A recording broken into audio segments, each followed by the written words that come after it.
ബഹുമാനപ്പെട്ട ആരോഗ്യമന്ത്രി, നിങ്ങൾ പഠിച്ച കോളേജിൽ കണക്ക് പഠിപ്പിക്കാൻ ആരുമുണ്ടായിരുന്നില്ലേ? ചോദ്യം രാഹുൽ മങ്കൂട്ടത്തിൻ്റെതാണ്. സിക്കിമിൽ ആശാപ്രവർത്തകർക്ക് 10,000 രൂപ വെച്ച് ഓണറേറിയം കൊടുക്കുന്നു എന്നാണ് അദ്ദേഹത്തിൻ്റെ വാക്ക്.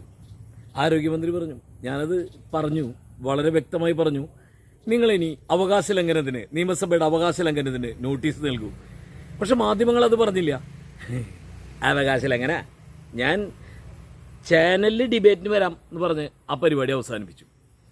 അതെ, ഞാൻ പറഞ്ഞു വരുന്നത് വളരെ അപ്രതീക്ഷിതമായി, ആസൂത്രിതമായി രാഷ്ട്രീയത്തിൻ്റെ മുഖ്യധാരയിലേക്ക് വന്ന രാഹുൽ മാങ്കൂട്ടത്തിനെ കുറിച്ചാണ്. ആക്രമിച്ചു വരിക എന്നുള്ള ഒരു പരിപാടി, ആ പരിപാടി വളരെ പെട്ടെന്ന് അവിചാരിതമായി കിട്ടിയ അവസരത്തിൽ ഉപയോഗപ്പെടുത്തിക്കൊണ്ട് തന്നെയാണ് അദ്ദേഹം വരുന്നത്.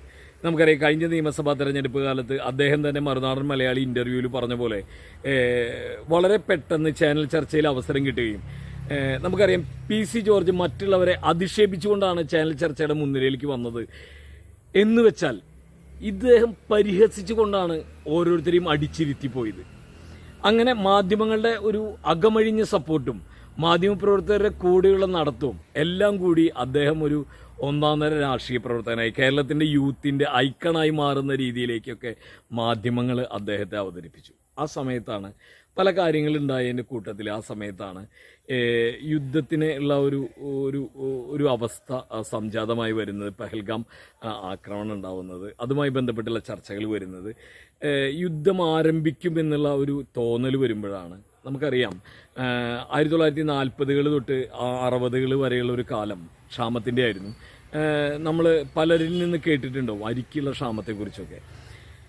എന്നോട് തന്നെ നമ്മുടെ ബഹുമാനപ്പെട്ട മുണ്ടശ്ശേരി മാഷ മകൻ ജോസ് മുണ്ടശ്ശേരി പറഞ്ഞിട്ടുണ്ട്, എനിക്ക് ട്രൗസർ തയ്ച്ച് കിട്ടിയിരുന്നത് അന്ന് വിദേശത്ത് നിന്ന്, അമേരിക്കയിൽ നിന്നൊക്കെ വന്നിരുന്ന ചോളം വന്നിരുന്ന ആ ട്രൗസർ കൊണ്ടാണ്, അതിൻ്റെ തുണി എടുത്തിട്ട് ട്രൗസർ തയ്ച്ചിട്ടാണ് ഞാനൊക്കെ ആദ്യമായിട്ട് വള്ളി ട്രൗസർ ഇട്ടത് എന്നൊക്കെ പറഞ്ഞിട്ടുണ്ട്. ആ ഒരു കാലത്തെക്കുറിച്ച് നമ്മളറിയുന്ന തൃശ്ശൂരത്തെ സീനിയർ ആയിട്ടുള്ള അംബാസഡർ ഡ്രൈവേഴ്സ് പറഞ്ഞിട്ടുണ്ട്, ഞങ്ങൾ പാലക്കാട് നിന്ന് അരി അടിക്കുമായിരുന്നു, ലോഡ് കൊണ്ടുവരുമായിരുന്നു, അത് കള്ളത്തരത്തിലോ കട്ടിട്ടാണ് കൊണ്ടുവരികയായിരുന്നത് എന്നൊക്കെ പറയാനായിട്ടുണ്ട്.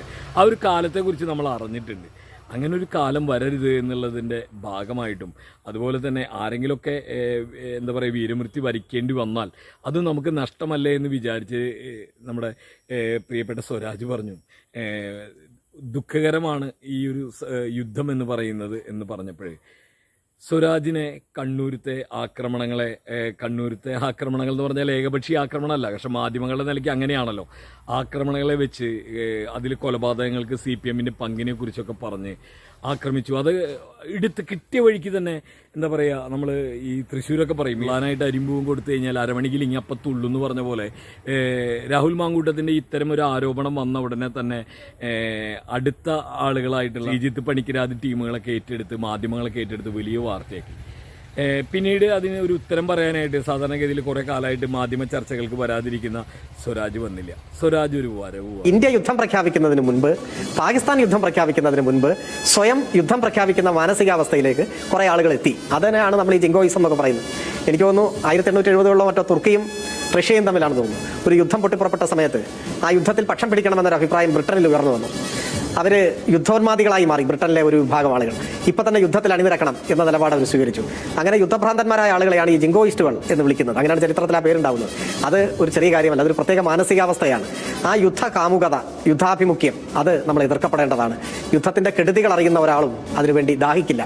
ഇപ്പം ഭീകരവാദം അടിച്ചമർത്തണം, ഭീകരവാദ ക്യാമ്പുകൾ തകർക്കണം, അത്തരത്തിലുള്ള ഉറച്ച നിലപാട് നമ്മൾ സ്വീകരിക്കണം. അങ്ങനെയൊക്കെ ചെയ്യുമ്പോഴും യുദ്ധത്തിലേക്ക് പോകണം എന്ന് മനസ്സുകൊണ്ട് മനുഷ്യരാരും ആഗ്രഹിക്കാൻ പാടില്ല. പ്രശ്നമാകാനിടയുള്ള ഒരു വിഷയമൊക്കെ സംസാരിക്കുന്ന സമയത്താണ് നാട്ടിലുള്ള എന്തെങ്കിലും സംഘർഷത്തെക്കുറിച്ചൊക്കെ പറഞ്ഞ് ഞാൻ ചോദിക്കട്ടെ, ഇതിനൊന്നും ഞാൻ മറുപടി പറയുന്നില്ല, പക്ഷേ ആയിരക്കണക്കിന് സിഖുകാരെ ഒരു രാത്രി ഇരുണ്ട് വെളുത്തപ്പോഴേക്ക് കൊന്നു തള്ളിയ ഇന്ത്യയിലെ ഭീകര പ്രസ്ഥാനം ഏതാണ്? ഞാൻ അങ്ങനെ ഇതിന് മറുപടി പറയാൻ നിന്നാൽ എവിടെ എത്തി നിൽക്കും? രാജ്യത്തിന്റെ ചരിത്രത്തിൽ ആകെ ഒരൊറ്റ രാഷ്ട്രീയ പാർട്ടി മാത്രമേ യാത്രാ വിമാനം റാഞ്ചിയിട്ടുള്ളൂ. അതറിയോ നിങ്ങൾക്ക്?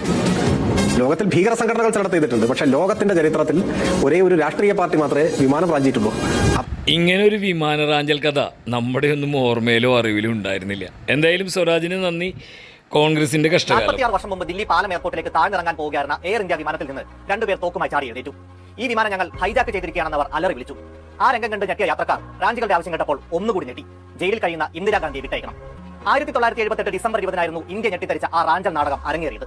കൊൽക്കത്തയിൽ നിന്ന് ഡൽഹിയിലേക്ക് വരികയായിരുന്ന എയർ ഇന്ത്യയുടെ 410 നമ്പർ എയർലൈൻ വിമാനമാണ് ഭോലാനാഥ് പാണ്ഡെയും കൂട്ടുകാരൻ ദേവേന്ദ്ര പാണ്ഡെയും ചേർന്ന് റാഞ്ച് ചെയ്ത്.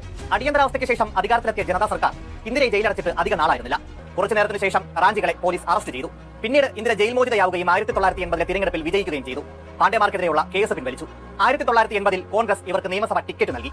2017 തന്റെ 67 വയസ്സിൽ ദേവേന്ദ്ര പാണ്ഡെ അന്തരിച്ചു. ഇപ്പോൾ 71 വയസ്സിൽ ഭോലാനാഥും യാത്രയായി. ഇന്ത്യൻ രാഷ്ട്രീയത്തിലെ ഒരു അസംബന്ധ നാടകം കൂടി അങ്ങനെ ചരിത്രമായി.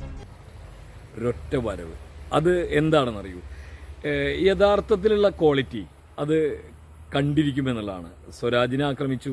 നമുക്കിപ്പോൾ യൂത്ത് കോൺഗ്രസിന്റെ ഭാഗമായിട്ട് യൂത്ത് കോൺഗ്രസ് തൃശ്ശൂർ 3 പേരെ പരസ്പരം വെട്ടിക്കൊന്ന സൗഹൃദ കൊലപാതകത്തെക്കുറിച്ചൊക്കെ നമ്മൾ പറഞ്ഞു. പക്ഷെ അതിനൊന്നും വേണ്ടത്ര വില കിട്ടില്ലല്ലോ, കാരണം മാധ്യമങ്ങളൊക്കെ ഒരു ഭാഗം തിരിഞ്ഞിരിക്കുകയല്ലേ. അപ്പോഴാണ് സ്വരാജിൻ്റെ വാക്കുകൾ പുറത്തു വരുന്നത്. അത് വളരെ കൃത്യവും വ്യക്തവുമായിരുന്നു. നമ്മൾ ലോകത്തിലെ ഒരു രാഷ്ട്രീയ കക്ഷിയാണ് വിമാന റാഞ്ചലിന് കൂട്ടുനിന്നത് പിന്നീട് അവരെ വിശുദ്ധവൽക്കരിച്ചത് എന്ന് പറഞ്ഞാൽ ഇവരുടെ ഏറ്റവും സമുന്നതനായ നേതാവായ നമ്മുടെ നെഹ്റുവിൻ്റെ മകള് ഇന്ദിരാഗാന്ധിയെ തന്നെ കടന്നാക്രമിക്കുമ്പോഴും ഇപ്പോഴും രാഹുൽ മാങ്കൂട്ടം ഒന്നും മിണ്ടിയിട്ടില്ല. ഇനി നാളെ വന്ന് എന്നും മിണ്ടിയാലും ഒരു കാര്യമില്ല, കാരണം പറഞ്ഞതൊക്കെ സത്യമാണ്. ഗൂഗിൾ അതിൻ്റെ വിവരങ്ങളും തന്നു. ഉണ്ടായ സംഭവങ്ങളെ ഇത്രമേൽ പറയേണ്ടി വന്നത് ഇതൊക്കെ കൂടി പറഞ്ഞാൽ മാത്രമാണ് ചിലത് മനസ്സിലാവുള്ളൂ എന്നുള്ളത് കൊണ്ടാണ്. അദ്ദേഹത്തിൻ്റെ അധിക്ഷേപം ഇനിയും മാധ്യമങ്ങളിലൂടെ നമ്മൾ കാണേണ്ടി വരും, കാരണം മാധ്യമങ്ങൾക്ക് ഏറ്റവും പ്രിയപ്പെട്ട കുഞ്ഞാണ്. അതുകൊണ്ട് തന്നെ എന്തായാലും കാണുന്നത് എന്ത് തന്നെ കണ്ടാലും പറയേണ്ടുന്നതും കിട്ടേണ്ടുന്നതും വാങ്ങിച്ചു വെക്കാൻ ഒരു മടിയുമില്ല എന്നുള്ളത് തെളിയിക്കുകയാണ് രാഹുൽ മാങ്കൂട്ടം.